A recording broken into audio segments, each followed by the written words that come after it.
नमस्कार दोस्तों, एक नई वीडियो के साथ हाजिर हैं हम फिर। दोस्तों आज की वीडियो हमारी माइक्रोटेक 24/7 इन्वर्टर जो आता है उस पे होने वाली है। तो दोस्तों ये साइन वेव इन्वर्टर होता है, उसमें 4 चैनल होते हैं। 2 चैनल इधर हो गया और 2 चैनल पीछे के साइड हो गया। 4 चैनल होते हैं, ऐसा आपको मालूम है। तो साइन वेव इन्वर्टर है दोस्तों, और इसमें आने वाली समस्याएं क्या क्या हैं इसके बारे में हम टिप्स और ट्रिक्स आपको बताएंगे। तो ये दोस्तों 4 चैनल हमारे हो गए और इसमें प्रॉब्लम्स क्या क्या आती हैं इसके बारे में हम जानेंगे। दोस्तों ये इसकी माइक्रो कंट्रोलर आईसी है, जिससे यहाँ पे ये सिस्टम मेरा पूरा ऑपरेट होता है। तो इसमें दोस्तों अक्सर क्या क्या होता है इसके बारे में हम जान लेते हैं, क्योंकि मैंने पीसीबी बाहर कर लिया है और कई लोगों की कमेंट्स आ रहे थे कि आप इन्वर्टर पे वीडियो काफ़ी टाइम हो गया है नहीं बनाए हैं, तो उसकी जानकारी मैं यहाँ पे आपको आज देने वाला हूँ।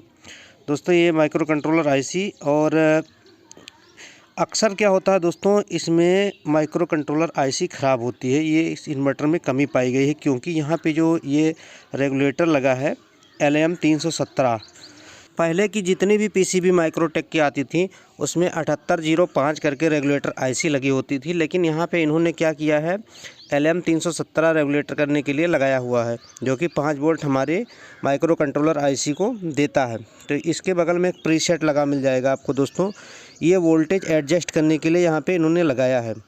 तो मेन कमी ज़्यादातर आ रही है दोस्तों, यहाँ पे जो प्रीसेट इन्होंने लगाया हुआ है, ये प्रीसेट अक्सर ख़राब हो जाते हैं, जिसके कारण वोल्टेज या तो ज़्यादा हो जाता है या तो कम हो जाता है। तो दोस्तों अगर आप हमारे चैनल पे नए हैं तो प्लीज़ चैनल को सब्सक्राइब करके बेल आइकन को प्रेस कर दें, जिससे हमारे द्वारा बनाई गई महत्वपूर्ण वीडियो आप तक पहुँचती रहे। तो दोस्तों ये प्रीसेट जो लगा है ये 1K का प्रीसेट है, और ये प्रीसेट मैं आपको दिखा देता हूँ। जस्ट बगल में लगा हुआ है LM317 रेगुलेटर के पास में। तो ये जो हमारा 5 वोल्ट का वोल्टेज है उसको मैनेज करने के लिए दिया गया है। इसको छेड़ने की ज़रूरत नहीं होती है, लेकिन ये ख़राब हो जाते हैं दोस्तों, तो अक्सर हमें वोल्टेज ज़्यादा बढ़ जाते हैं। यहाँ पे मैं आपको दिखा दे रहा हूँ, एक डायोड लगा हुआ है और जीनर भी लगा हुआ है। तो ये डायोड पे आप एक साइड में इधर चेक करेंगे 12 वोल्ट और दूसरी साइड चेक करेंगे 5 वोल्ट मिलेगा, जैसा कि आपको 7805 के में कंडीशन होता है। इसमें 12 वोल्ट इन होता है और 5 वोल्ट आउट होता है, और उसको कम ज़्यादा भी किया जा सकता है। और जितनी भी 5 वोल्ट की सप्लाइयाँ पूरे सर्किट में जाती हैं यहीं से जाती हैं। तो अगर हमारी ये 5 वोल्ट की सप्लाई डिस्टर्ब होगी तो हमारा पूरा सेट डिस्टर्ब होगा, ये बात मेन इम्पॉर्टेंट चीज़ है। तो अगर आपके पास ऐसी कोई पीसीबी आती है, मासफेट वगैरह नहीं फटा हुआ है, तो आप इसको सबसे पहले ये चेक करेंगे। दोस्तों यहाँ पे मैंने चेंज कर लिया है, क्योंकि मेरे पास भी ये सेट जब आया हुआ था तो इसमें यही प्रॉब्लम थी। इसका हीट सिंक काफ़ी हीट हो रहा था, LM317 का, इसको छूने पे ये काफ़ी गर्म हो रहा था, और वोल्टेज हमें 5 वोल्ट की जगह करीब 9 वोल्ट मिल रही थी। माइक्रो कंट्रोलर आईसी भी हमारी यहाँ पे ख़राब थी। तो दोस्तों मैंने इस पर पहले से इसको चेंज कर लिया हुआ है। मैं आपको दिखा दे रहा हूँ वायर कनेक्ट करके, और कहाँ पे कितनी सप्लाई जानी चाहिए या कितनी सप्लाई होनी चाहिए उसकी जानकारी में आपको आसानी से मिल जाएगी। तो दोस्तों पूरी वीडियो में बने रहे, और अगर आपको वीडियो में कोई कमी दिखे, आपके कोई सुझाव हो, कोई शिकायत हो, तो हमें ज़रूर शेयर करें, या आप अगर कुछ जानना चाहते हैं हमसे तो उसके बारे में कमेंट करके हमें ज़रूर बताएँ। तो दोस्तों यहाँ पे मैंने आपको माइनस वाला वायर कनेक्ट कर दिया है और प्लस वाला भी यहाँ पे मैं कनेक्ट कर दे रहा हूँ। उसके बाद हम आपको लाइव सप्लाई देके आपको टेस्ट कराते हैं कि कितनी वोल्टेज कहाँ पे होनी चाहिए। अगर इस तरीके की समस्या आती है तो आप भी इसे आसानी से रिपेयर कर सकते हैं। तो दोस्तों कुछ और चीज़ें मैं आपको बता देता हूँ। इसमें जो 2303 का ट्रांसफार्मर, ट्रिगर ट्रांसफार्मर लगा हुआ है पीसीबी में, आपको एक ट्रांसफार्मर दिखाई दे रहा है। इस ट्रांसफार्मर से ख़राब होने से आपको मेन सेंस नहीं करेगा, और दूसरी बात ये है, मेन सेंस नहीं करेगा, चार्ज भी नहीं करेगा। तो ये भी अक्सर ख़राब मिल जाते हैं, इनको भी आप चेक कर सकते हैं। तो यहाँ पे मैं वायर कनेक्ट कर दिया हूँ। और एक बात और दोस्तों, ये आपके हीट सिंक के बगल में यहाँ पे एक ड्राइवर आईसी लगी दिख रही है। जब भी आपका अगर मासफेट फटे तो उसके साथ में ड्राइवर आईसी ज़रूर चेंज करें, अन्यथा आप मासफेट लगाते रह जाएंगे और ये बार बार ख़राब होता रहेगा। दोस्तों 12 वोल्ट की सप्लाई दे दी है, और यहाँ पे मैं सेट ऑन करके आपको दिखा दे रहा हूँ। स्विच ऑन करने पे हमारा सेट ऑन हो रहा है। एक जानकारी और आपको यहाँ पे दे दूं दोस्तों, यहाँ पे हाई कट ऑफ के लिए ये प्रीसेट लगाया गया है और ये प्रीसेट जब ख़राब हो जाएगा तो हमारा कम वोल्टेज पे ही इन्वर्टर मोड पे चला जाएगा। तो ये हाई वोल्टेज कट ऑफ के लिए यहाँ पे लगाया हुआ है प्रीसेट। तो दोस्तों मल्टीमीटर को मैंने डीसी मोड पे कनेक्ट कर लिया है 200 वोल्ट पे, और आपको दिखा दे रहा हूँ यहाँ पे 13 वोल्ट की सप्लाई हमें मिल रही है। माइनस और प्लस पे मैंने यहाँ पे मल्टीमीटर को कनेक्ट करके आपको दिखा दिया है। अब आइए आपको मैं दिखाता हूँ कि कहाँ कहाँ पे हमें सप्लाइयाँ चेक करनी है और कहाँ पे कितने वोल्ट्स मिलते हैं, इनकी जानकारी हम आपको दे देते हैं। तो दोस्तों आइए पहले मैं आपको दिखा देता हूँ मॉसफेट पे ड्राइव वोल्टेज जो आती है उनको चेक करके दिखा देता हूँ। सेट ऑन करने पे हमें कितनी वोल्ट ड्राइव मिल रही है।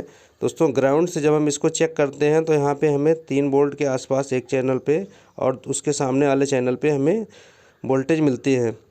दूसरे चैनल पे जाएंगे तो यहाँ पे हमें हाई वोल्टेज मिलेंगे, क्योंकि यहाँ पे प्लस और माइनस की सप्लाई होती है।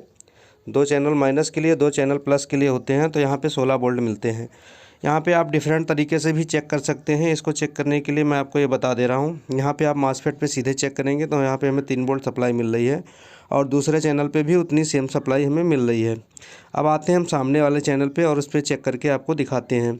तो कुछ इस तरीके से आप चेक कर सकते हैं। यहाँ पे देखिए 7 वोल्ट की सप्लाई हमें मिल रही है। यहाँ पे आपको दिखाई दे रहा है मॉसफेट पे सारे 7 वोल्ट की सप्लाई मिल रही है। तो ये मॉस ड्राइव वोल्टेज यहाँ पे आ रही हैं। ये हमारा इसका मतलब 100% चारों चैनल सही है। इस तरीके से भी आप इसको चेक कर सकते हैं। अब आइए आपको मेन टेस्टिंग क्या है उसके बारे में आपको बता देता हूँ, किस तरीके से आपको पता चल जाएगा कि हमारा मॉसफेट सही तरीके से वर्क कर रहा है कि नहीं कर रहा है। इसके लिए मैं आपको बता दे रहा हूँ कैसे चेक करेंगे। तो सबसे पहले मैं आपको वोल्टेज चेक करके दिखा दे रहा हूँ। 5 वोल्ट की जो मैंने वोल्टेज आपको समझाया कि ये अक्सर इसमें कमियाँ आती हैं, इस तरीके की फॉल्ट आती है। तो ये आपको मैं ग्राउंड से और आपको यहाँ पे जो डायोड लगा हुआ है ये इस पर 5 वोल्ट की सप्लाई हमें मिल रही है, क्योंकि मैंने LM317 चेंज कर लिया है, प्रीसेट भी चेंज कर दिया है। प्रीसेट जो 1K का प्रीसेट लगा होता है, तो ये चेक करके मैं आपको यहाँ पे 5 वोल्ट की सप्लाई आसानी से मिल जाती है। तो इस तरीके से आप यहाँ पे 5 वोल्ट की सप्लाई चेक कर लें, जिससे आपको ये कंफर्म हो जाएगा कि हमारी जो माइक्रो कंट्रोलर आईसी है उस पर 5 वोल्ट की सप्लाई सही से जा रही है। अगर ये कम ज़्यादा है तब भी आपका सेट डिस्टर्ब कर सकता है।